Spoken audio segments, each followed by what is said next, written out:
Welcome back. We've had Donald Trump, when we had all the back and forth about emails, he said, if you've got something important, you can't trust it to electronic delivery. Write it down on a piece of paper and deliver it. Well, one of the most important communications you can have when it comes to government is your vote. We need to have an audit trail at the very least. We hear all of this information about the election being hacked by Russians, and yet when real hacking of our election system is involved, no one is interested except InfoWars. And we've been covering issues here in the state of Texas that also apply nationwide. Here in Texas, we have situations where our requirements under law to number ballots and many other requirements to make sure that we have an audit trail, to make sure that the ballots cannot be stuffed, have been ignored. And we have joining us today Dr. Laura Presley. In a race that you were in, Laura, you found evidence of tampering, essentially, and you had concerns about the number of votes, and of course that goes to the requirement of numbering the ballot. And you wanted to do an audit of this, and you found that the 4 different areas that are required under Texas law to be able to do audits of electronic ballots were being ignored, and they were being shut down by the Texas Director of Elections. He had directly countermanded the law, and there was a very interesting back and forth when you appealed this to the local authorities. And of course, it had to be appealed in the same jurisdiction where they were shutting down the law. And they found that they had not done anything wrong, surprisingly. But there was an interesting back and forth question that reminded me of the Nuremberg trials. That, well, if can a director of elections tell you to shut down, to ignore the law? And they said, oh, absolutely, totally. Right. So, I think it's brand new information when a bureaucrat in state government can tell counties to ignore the absolutely most important thing we have in a government, and that's laws regarding election integrity and laws that are protecting our backup records for electronic voting. So, I ran for city council, and, something was just going wrong, David, with our race and all the results that we got. We saw statistical, mathematical patterns, but that stuff gets you so far. A lot of people around the country see statistical patterns, theories about how elections can be stolen with an electronic voting machine. But what we got in our case was phenomenal. We got actually hard evidence of corruption, how main computers can be corrupted with this electronic voting. And it doesn't take the Russians. It doesn't require an internet connection. All it requires is a memory card that can be. And we've seen this demonstrated on television for a decade or more. Yes. People will walk in and they stick in a thumb drive into the system. Yes. It puts some software on there. It alters all the votes. So we've seen this over and over again on news reports.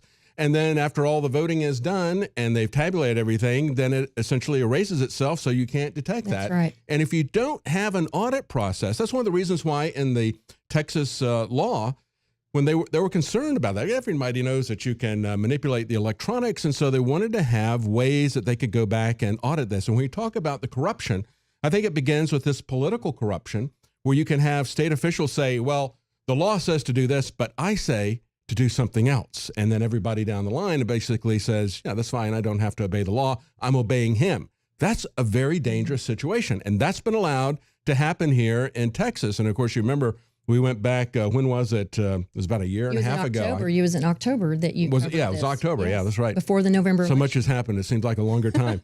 But we went to Keith Ingram here, who's the director of elections in Texas, to ask him some of these questions. Why have you, for several years, been directing all the different counties to ignore these laws and these requirements to allow us to have an image of the ballot, to have the ballots numbered and so forth? And he came down. I guess he thought we were going to do a puff piece. How many people are going to show up for the election? Are people interested and buzzed about this election, whatever? And you can see there in the video, he starts to come down and he sees me there with the InfoWars microphone, and he stops and he goes, oh no, oh no. And he turns around and he starts walking up. I love it. He starts walking up. So we went over and shouted some questions at him, but he didn't answer. So we're looking for answers. And when you go to this court, the amazing thing too about this, to me, Dr. Presley, is the fact that they would say that, no, we think that we're doing nothing wrong. And if you appeal this, we're going to hit you with a $40,000 personal fine and your lawyer with a $50,000 fine if you appeal this. And you did it anyway. Good for you. That's right. And then you lost again in a local, here again in Austin, and they hit you with another $25,000 fine. So then your response is, well, I'm going to go to the Supreme Court. You're not taking a no for an answer here. I'm not taking no for an answer because I believe our elections are the absolute most important thing we have in our government and in this country. If we don't have honest and fair elections, we can lose the First Amendment. Yes. We can lose the Second Amendment. We can lose all of them. So this is where the buck stops with the people. And, it's interesting, David. The only way that electronic voting fraud can occur and be perpetuated is when you don't have a backup record. And just exactly what you said in Texas, the Texas Secretary of State's office, the elections director, Mr. Ingram, has been giving waivers to law and also certifying electronic voting equipment that doesn't even meet state law or the federal standards. And so again, the only way fraud can occur is if you're ignoring all these backup records that are required. If you have all the backup records, you can't steal an election as easily, right? Let's talk about the centerpiece of this, because you're an election integrity technologist, a strategist. You've gone through the details of this. Let's take a look at the specifics here now. In this particular, in the Texas Constitution, it provides for the numbering of tickets and ballots. This is something that's been here for 120 years. Even when we just had a paper system, they were numbered. And as you pointed out before the interview began, we were talking here individually, you said, all the dollar bills that we have are serially numbered. Why is that? Because you want to have some control over counterfeiting. And they knew that for the paper ballots. And then they continued that, especially with additional requirements when they went to electronics. That's right. The Texas Constitution, all the way back to the 1800s, has required that a ballot be numbered. And that is the first and most primary basic fraud prevention methodology. Fraud's been going on a long time in Texas, right? So even in the 1800s, we knew to number a ballot.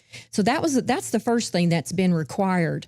So, so the Constitution requires it. And we have these electronic voting systems in Texas that don't meet the numbering requirement. And they're not just Texas systems. These are national vendors. So it's going to be the same vendors nationally, same vendors internationally. I mean, quite frankly, one of the companies that operates here in the United States, Smartmatic, began in Venezuela with cronies of Hugo Chavez. And these guys created the electronic ballot system so they could make sure that Hugo Chavez took control. And there has been massive fraud throughout Central and South America and the Philippines due to this particular company's systems. And there's other companies that are associated with it. And now we've got Heart Systems, which operates here in Texas and many places in the United States. They don't even have the capability, never have had the capability of doing numbering. And they're not hiding that. They just have the politicians who like them for some reason or the other. They like these electronic systems.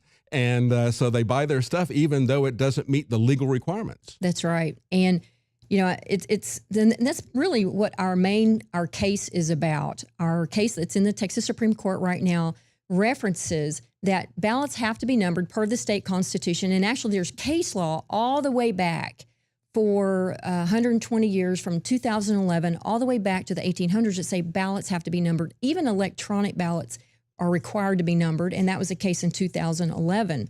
And so you have to have a numbered ballot. And why is that important? Well, you have to have a number because let's say you vote and you've identified that your ballot on the electronic voting machine is ballot number 452. And let's say there's a candidate that does a recount and you go back in and go, okay, my ballot's number 452.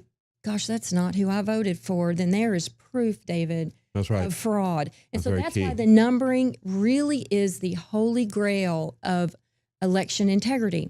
And so this requirement's been there back to the 1800s in Texas. And even the federal standards require that the electronic ballots have a unique identifier. Well, that's not the case. So now this is moving forward. You've had these setbacks at the local area where the same jurisdiction where this happened, you were concerned about it. They shut it down, threatened you, put fines against you. But now this is being picked up, and that's why we're talking about this, going to the Texas Supreme Court. So we're out of time for today, but we're going to be following this very closely. You should follow this as well. It is a very important story nationally. We just talked yesterday with Gary Haven talking about how there was a 9-point spread for Hillary Clinton, paper versus electronic ballots in California. And that was done by Stanford University doing that kind of research. It is the key to dishonest or honest government. Thank you for joining us, Dr. Laura Presley. Thank you, David.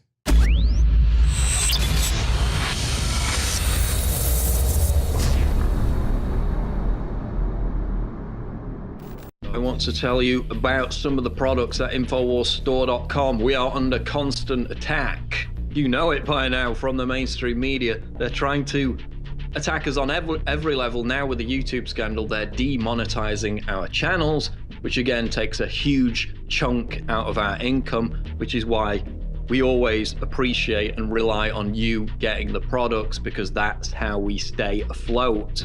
They can't get to us that way. They can't pressure you to not buy the products. They don't have that power.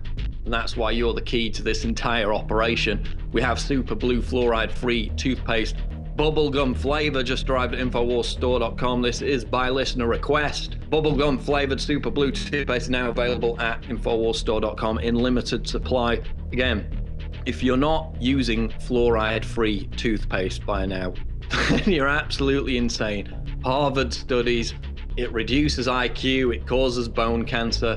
It's not great, let's just put it that way. And I've been using it for about, what, 15 years now? So you're going to buy it anyway. Why not buy it from us? It's in limited supply, but it is available at InfoWarsStore.com with the new bubblegum flavor Super Blue fluoride-free toothpaste, and it supports this network, which is under constant demonization and attack, because we don't take big fat checks from George Soros. We don't get put on extremist list even though they want us to. That's how they're taking away the YouTube money. That's why we need your support more than ever, because we're not funded by giant corporations who are now pulling the plug on YouTube as they move it into a TV thing, a Netflix model, to drown out independent voices. So support us by getting the products at InfoWarsStore.com.